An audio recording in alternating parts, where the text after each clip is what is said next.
Hey, this is WhyBeAre with BeamNG.drive, and today we're going to be taking a look at a mod for the Bishu Miramar called the Miramar Hot Rod. So it adds 5 cars to the game.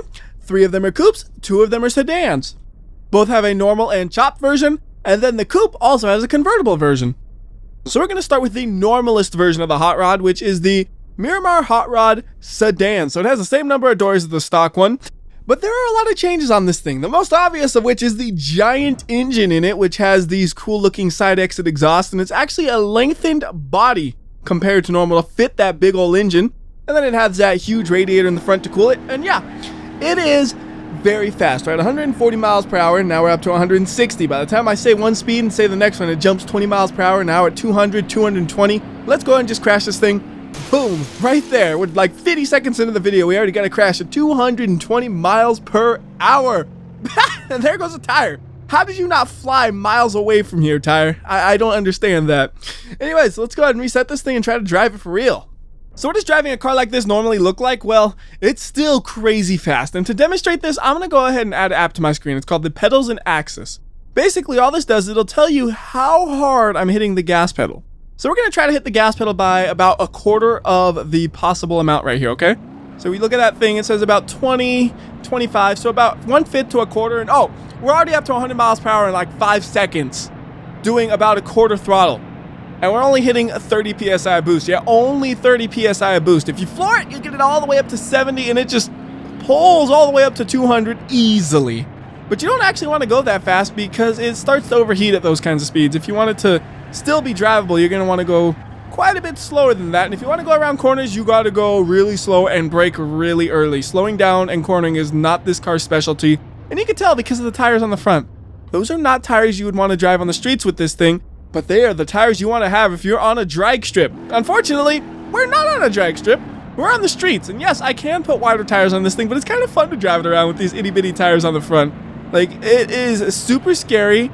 But you can do it. You just need to brake a lot. And you see right here, the brakes, they're not that good. I think what happens is they start to overheat and then they just suck. Like right here, I'm going full braking and we're not slowing down at all. Like, this is full braking. And it's like it's not stopping.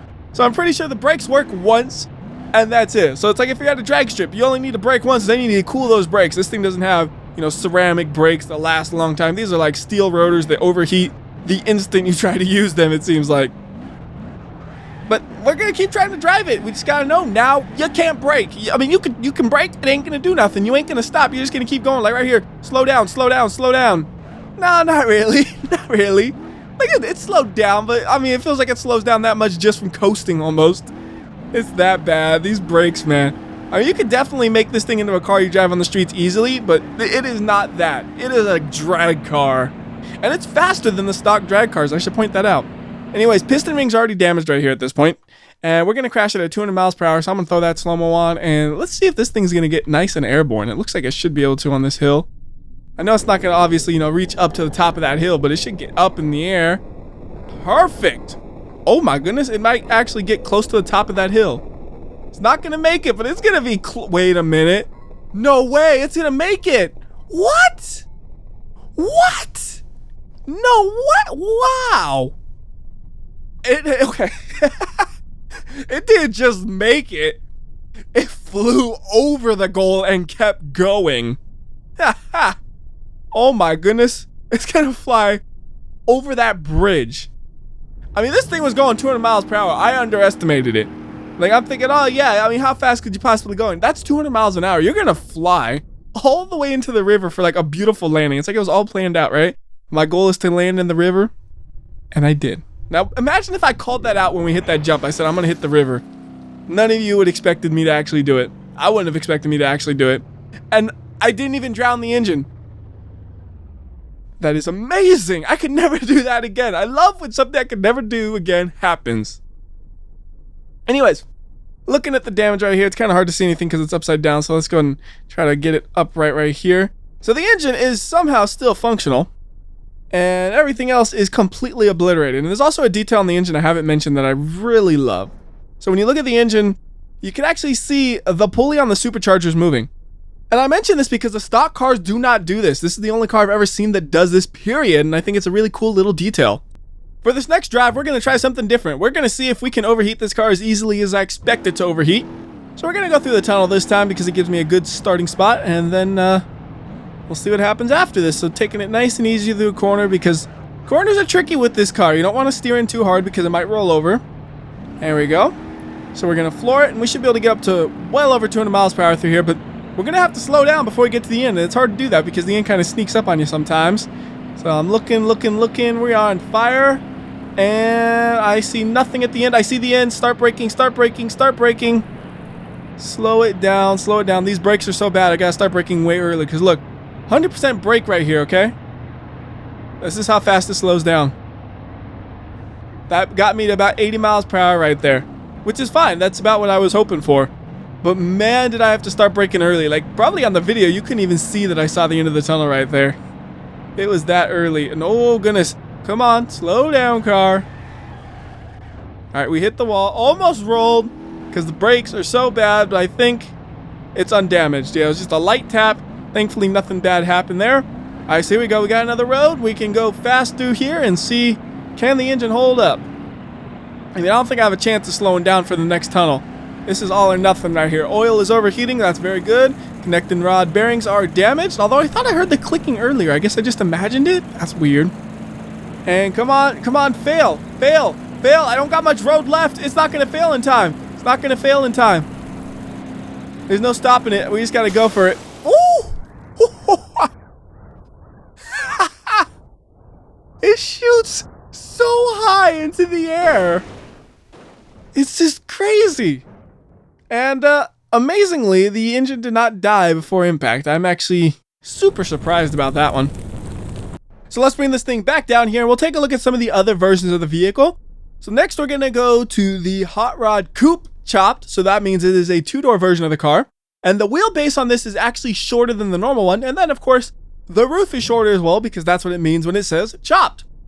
Driving-wise, though, it is pretty much identical. Big old engine in the front, big old tires in the rear, tiny tires in the front, and a stiff suspension, which is equally as hard to control as the other one. So let's go ahead and fly it off the cliff right here, or we just crash it right into a rock. Here's 200 plus mile per hour crash number 2 for you. Let's try flying off that rock again, though. Because I really like watching this car fly off of cliffs, and I don't know why. Something about maybe the fact that we're always hitting them at like 200 plus miles per hour, or it just flies really good. I don't know. But we gotta avoid that rock, which is really hard because when you're going at these speeds, you really gotta plan it out. You can't just react to a rock. So like right there, that looks clear. Into the air. And then let's get some slow-mo for this still 200 mile per hour impact. At least I would assume it's close to 200 miles an hour. So not bad. A lot of it got deflected. Now we're gonna fly into the air again. Look at this thing, even has a secondary jump to the jumps. And then there's the impact that really squishes it. Although we're still going. We still got a decent amount of momentum with my ball of metal. Don't want to call this thing a car. And I'm just not realizing this thing does not have a roll cage. That means this thing is not legal on any drag strip. You'll do one run, and then they'll take you out saying, dude, you can't have a car this fast without a roll cage. It is not safe. I don't care about safety, though, so let's go again. And this time we'll use a car that's even less safe than that one. Yeah, that's possible, because you can get the Miramar Hot Rod Coupe Convertible. So this one just has no roof at all. It's just a big ol' metal death trap. And I would assume this thing would drive different because it doesn't have the roof structure. I really can't tell just because this car is not the kind of car you really analyze the driving dynamics of. You analyze how fast it is in a straight line, and it's just as fast. That's what's important here. So here we go. Try to get this thing up into the air in the exact same spot because I just like watching this fly through here. Oh, this time we're going to land right on the roof. And right on the roof again. All right. Oh, there's the killer. That's the killing blow. The engine's still attached somehow, but it is off. And I'm actually curious when the engine is off. Oh, yeah, the pulley animation stops. That's great. How'd the butterfly valves get all the way down there? What in the world did I do to this engine? So let's do one more thing right here, and then we're going to go to a different map. We're just going to floor it straight ahead and see what happens. Yeah, that body bent super easily. Just chopping the roof off does make a difference for the structural strength, I have to assume, after watching it bounce like that. That's actually a really great test to see that, and it actually killed the car as well. All right. So on to the next map we're going to be doing some driving on, and this one's a nice map with very few corners. I think it's time to take this thing to a racetrack with lots of corners because WhyBeAre does not follow logic at all. And continuing that theme, we're going to be using the Miramar Hot Rod Sedan chopped roof, because to me, a sedan with a chopped roof is not the kind of car you would take to a racetrack. So we're going to start off with a mean wheelie. There we go. Then we got to slam on the brakes because there's a corner coming up. And I'm going to try my best to actually drive this thing around the course fast. I don't know if I'll be able to even stay on the road or what exactly is going to happen, but I'm going to do the best I can to actually get around these corners with some speed. But you got to remember, it can't slow down, so you don't want to go too fast on the straights. It's just going to probably be a total disaster, but we're going to give it a shot. Like, I'm trying to go to the right. If the car doesn't want to go to the right, don't crash though. All right, didn't crash. That's all that matters to me, is I don't crash. Oh my goodness, it is so bad at steering. This is not what this car is made for, but it's fun. Come on, go left. Now go right. Go right. Oh, you just see it bouncing so hard because the suspension's like, stop trying to corner and just do another wheelie. I'm like, no, we're cornering. Come on, nice. Nope. Oh, there we go. We're going to complete a lap. We're going to complete a lap. I really need to have a timer on this thing to know if this is actually a decent lap or not. Like, it is the most chaotic lap I've driven in a long time, that's for sure. I'm all over the place, just bouncing and hopping and, oh, crashing apparently. I don't know, the car just kind of lurched to the side. You saw that. It looked weird. But we can keep going, keep going. It didn't damage me too much. Ooh, the finish line. The checkered flag is mine. 120, 130. There's no stopping this thing. We're going to wall ride. Wall ride. That's not a wall ride at all. That's just wrecking the car completely. Ooh. I love it when that happens because it looks so absurd. The fence just grabs you and flings you backwards. And usually that causes some ugly damage to the vehicle. And it hit right on the chopped roof. And you see the chopped roof held up perfectly fine. That is a great thing to see. And here's something really dumb you could do with this car. So if you just tap the accelerator over and over, you can kind of get the car to really bounce around. But if you add some braking to that, it bounces around even more. So we're going to go ahead and accelerate and just hold the brakes down. You can see we can get that rear end to really pop in the air. Now you have to kind of let up on the gas the way I'm doing it to get it to bounce ideally. And ooh! I was popping it so hard, I just blew a drive shaft. Okay then. Okay, that's obviously way too intense for this vehicle, so we got to make sure that never happens again. So to do that, we're going to go ahead and add a tow hitch, and well, you already see where this is going. We add the tow hitch, and then what are you going to do with the tow hitch? And we're going to attach something to it. We're going to attach the standard travel trailer, which is a little bit over a ton. And lining this thing up with the trailer, I don't know if it'll be easy, because with the automatic transmission, it's kind of hard to move small amounts because it tries to brake instead of actually reversing sometimes. There we go. Whoop, bumped it a little bit, but that's good enough for me. I forgot, yeah, it also has terrible brakes, and you add all that extra weight. Once the brakes start to overheat, we're not going to stop ever. We're just going to keep going. So right there, we no longer do wheelies, and we can no longer do bouncies either. We are perfectly planted. Like, I'm going to try my best to do a wheelie right here, but the automatic transmission makes it a little hard. So here you go. Come on, wheelie. Nope, doesn't happen. Doesn't happen. There's too much weight to wheelie. Now, does it make the car any more controllable? No, it just makes it worse because you got a trailer dragging behind you all over the place that you have to try to keep steady. And actually, really, you don't keep the trailer steady. You just hope it doesn't decide to flip you over like that. Evil trailer flipping me over. And I think that's about all I want to do here. So let's just go over to grid map and do some crash testing with this, because I'm not done crashing this thing at 200 plus miles per hour. And while we're here, we could go ahead and do a quick suspension test. And I think the best one for that would be the Miramar Hot Rod Coupe convertible, because the convertible might have a little bit more flex to it because it doesn't have a roof. And we're going to stick with the easier suspension test because I don't think it has enough ground clearance to do the bigger one. Like, you look, and it's just barely clearing the easier one, but it is clearing it.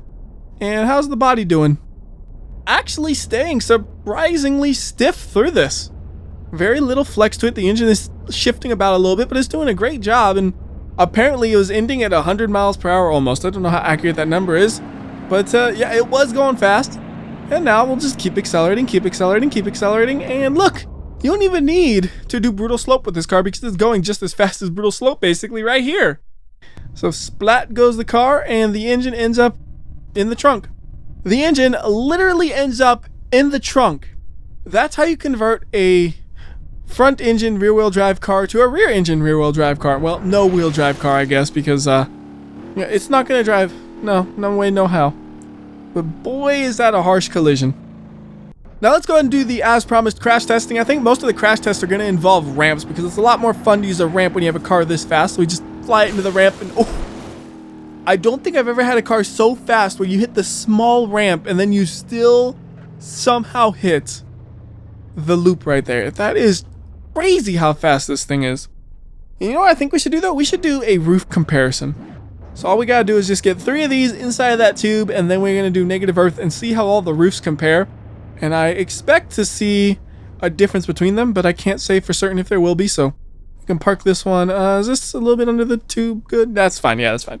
Park that one there. Then we're going to go ahead and get the next one. We want to make sure all of them are the coupe just for consistency's sake. So we're going to get this one and spawn it up, and then we're going to have to line it up properly. Whoops. Going the wrong direction here.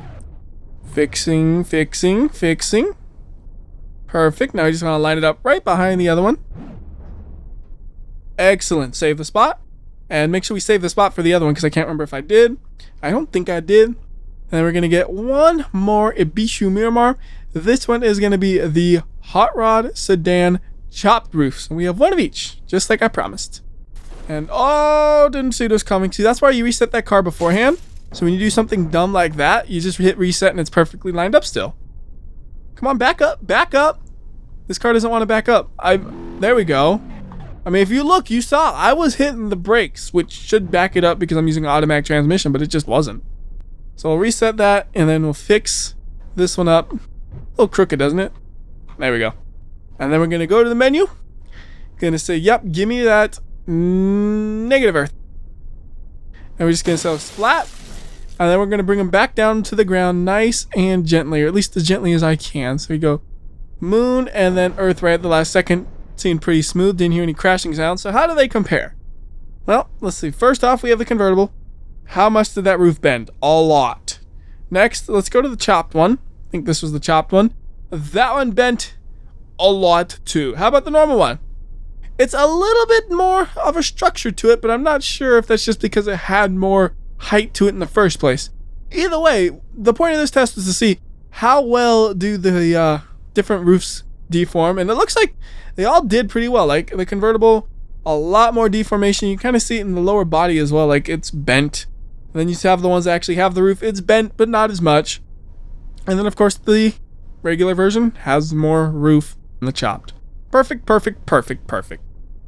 Now let's crash into the car. Oh, I can't, they're broken. Alright, here's a dumb idea. Let's see what the AI does with this, because whenever you have a crazy car, it's always fun to see what the AI does, and I want to make sure the AI has some corners, so we're going to go to East Coast USA and start on the highway. And it doesn't matter which version of the car we pick here, I'm just going to pick whichever one my mouse ends up on, which is this one, the chopped roof version. And we're going to actually want to get two of these, one for me, one for the AI, so we're just going to go ahead and clone that. And then I'll remove the truck as well, because I don't want it getting in the way. I don't really think it will, but just in case. And then we're going to go to the AI menu and say, just go wherever you want, and I'll try to follow them as best as I can. So far, not too bad. Trying to go around a corner. Wow. That was fast. I'll give them one more shot. Let's see if they take a different path that doesn't cause immediate doom or not. So accelerating, and immediate doom. They crash differently, though. Let's join the party. That's always a smart thing to do. Weird. The car is like circling the tree. I don't know exactly how the tire got stuck in it to do that, but that's... I can't stop watching it. Okay, now I can because it stopped doing anything. Okay, I have one idea on how we could help the AI out here, but first we got to make sure we tell them to stop driving like a lunatic. And then I'm going to go ahead and change the car up a little bit. And as I mentioned earlier about those brakes being always overheating, well, you can of course fix that. You're just going to go to the front brakes, and it actually has drum brakes. I wasn't sure what it had, but I knew they were bad. I guess they were just steel rotors. Nope, they were drum brakes. That explains why they overheated so easily. So now we're going to have the racing front disc brakes. And I'm going to go all out. I'm going to go full race on the fronts. And we're going to do the same for the rear. What did the rear actually have originally? Let's see. The rear had racing drum brakes. And that's the best you can get on that one. Okay, well. Let's go ahead and see what this does. So we have one set up. This one does not have the right setup. So we're just going to remove it and then duplicate my other one. And that should be all the setup we need. So AI, go. And hopefully you can stop a little bit. I mean, these front tires are still thin, so I don't know how well the braking is, but at least it won't fade as bad, I'm hoping. Well, they almost made it, then they crashed again. So, they're still going? Are they? I mean, not really. They're just going to crash immediately, but let's watch. As I pop a wheelie right past them, in your face, you're so slow. Okay, brakes still aren't that great. I gotta back up to get to them. That was dumb. Alright, they're somewhere over there. I'm hoping I just see them crashed or something, because they could leave. Okay, they're gone. Where'd they go? Ah, they found somewhere to crash. I just didn't see them They're blending in. They're like right around the corner, I guess. Gotcha! What a nice crash. Hey, where's that fire? Where's the fire coming from? Nothing. There's just a fire right there. Like, can I see it? No, I can't see what the fire is from. It's just a random fire. And then 2 wrecked cars. Alright, I think that does it for kind of the driving test of this thing. We'll do 1 run of Leap of Death, but as I mentioned earlier, well, there's no need to do Brawl of Slope because this thing is so fast. And we're just going to do 1 quick run of this to see how far can this thing fly. And again, I'm just going to grab one of these at random. I think I grabbed the same one as before, basically, because I am not actually random, but whatever. So we accelerate, and we're going to hit about 120 at the jump, which wasn't easy. That thing was all over the place, but it's going to fly. Might be a 2-hit run. It depends how it bounces, but it definitely got some good distance on it. See what it does on impact. So 1 impact. We're going to hit in a way where I don't think it'll fly too far, so might be more of a 3-4 impact run, because we're actually like kind of overshooting the water to the left and missing it. Kind of count that as 1 impact. So about a 3-hitter. And I know I said that would be the end of the video, but I thought of one more thing I want to do because I want to just do a quick demonstration. So we're going to go over to Grid Small Pure for this last test. And all we're going to do is a quick drag race between a Barstow drag version and one of the Miramars. And I'm going to show you a little trick to get a drag race to work as easily as possible, because if you try to just do the drag race and holding down the throttles, the cars will usually pull in one direction or another, and they might crash into each other, they might go in opposite directions. But if you use the little trick, it makes things a little bit easier. So what we're going to do is we're going to clone this car. So we have 3 cars in total, and then I'm going to just drive this thing as straight as I can for a while. I want to make sure it's longer than the drag race will be. So we're going to say maybe until it overheats or something. We'll see if the engine actually dies from overheating. It sounds like a good place to finally test this. Piston rings damaged, car on fire, head gasket damaged, and we're cruising along at still 240 miles per hour with a damaged head gasket, still pulling up to 250, 1, 2, 3. It's so impressive how this thing just keeps accelerating and it's not overheating somehow. It's just going and going. They're oil overheating. And connecting rod bearings finally damaged. 263. 264. Still accelerating. Alright, wait, are we losing speed? Are we losing speed? We're losing speed finally. This car will die eventually. Alright, dead. It just goes and then it dies. Alright, so now what we're going to do is we're going to go to the AI and I'm going to say, chase me! And hopefully this works. So hopefully both the AI cars accelerate, yes. And they're both going towards my car. So they'll stay pretty much in line with each other. And you can see the Miramar is easily the victor here. It is just pulling away so much faster than this car. But it was at least close, although the distance between them is just increasing and increasing and increasing. I think the Miramar is going to overheat first because you see it's already overheating, where the Barstow, if we go to it, isn't overheating at all. And I could let this run out, but I think that would be a boring use of like 2 or 3 minutes. So we're just going to go ahead and end this video here. Till next time, this has been WhyBeAre. I'll see ya.